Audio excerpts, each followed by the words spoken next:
मैं कविता लिखता रहूँगा।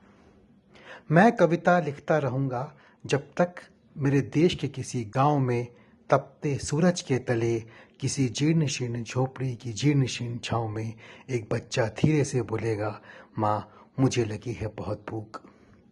माँ मुझे लगी है बहुत भूख और चावल मेरे हिस्से के जो तुमने दिए थे मुझे सुबह परसों की अब गए हैं मेरे पेट में सूख।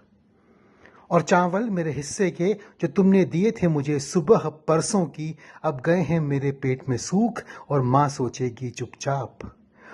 सोचेगी चुपचाप कि कल सुबह अपनी जमीन का आखिरी टुकड़ा भी बेच दूंगी उस विदेशी कंपनी के हाथ जो लाकर गाड़ देगी यहाँ अपने देश का कूड़ा करकट मैल और पत्थर। हाँ, मैं कविता लिखता रहूँगा जब तक एक माँ खड़ी होगी अपने बच्चे की लाश के पास, हाथ में भींचे और मृत्यु सर्टिफिकेट लिखा होगा जिस पर स्वर्ण अक्षरों से death due to malnutrition and hunger, भूख और कुपोषण से मृत्यु। तुमने तो बर्तनों और चिड़ियाओं पर कविताएं लिखी कीट्स, तुमने तो बर्तनों और चिड़ियाओं पर कविताएं लिखी कीट्स, लेकिन मेरा आदर्श तो चौथी शताब्दी से जेल के सीखचों के पीछे खड़ा हंस रहा वो काला आदमी नेल्सन मंडेला है कीट्स। और जब तक फैसला किसी शिशु के भाग्य का होता रहेगा उसकी त्वचा के रंग से मैं गोरे और कालों की सीमा रेखा के बीच खड़ा कविता लिखता रहूँगा। क्रांति कभी किसी फैक्ट्री में नहीं जमती, क्रांति कभी किसी फैक्ट्री में नहीं जन्मती, वह तो जन्मती है किसी गांधी के चरखे की गूंजती आवाज में, वह तो जन्मती है किसी गांधी के चरखे की गूंजती आवाज में। और साथियों महलों में जो लगती है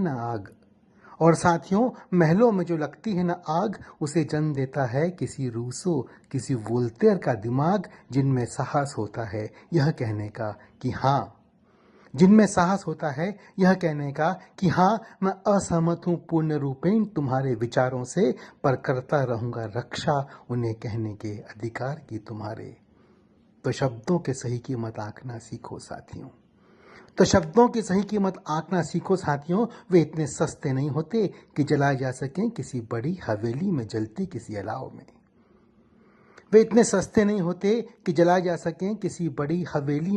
किसी अलाव में। शब्द तो होते हैं किसी श्री कृष्ण के मुख से निकलने के लिए और रण क्षेत्र में खड़े कर्तव्य मुख अर्जुन से गांडी उठवा लेने के लिए। तो शब्दों की सही कीमत आंकना सीखो साथियों। तो जब भी सत्य लगन और निष्ठा की इन तपती झुलसती राहों पर चलते जलने लगे तुम्हारे पैर, तो जब भी सत्य लगन और निष्ठा की इन तपती झुलसती राहों पर चलते जलने लगे तुम्हारे पैर, उन्हें मेरी कविता के शब्दों पर रख देना कुछ देर, तुम्हें अवश्य मिलेगा कुछ सुकून। उन्हीं तपती झुलसती राहों पर खड़ा मैं शब्दों की चांदनी बिछाता रहूँगा जब तक मेरी माँ धरती की छाती पर दहकते रहेंगे भूख, शोषण और नक्सलवाद के अंगारे। मैं शब्दों की चांदनी बिछाता रहूँगा, मैं कविता लिखता रहूँगा।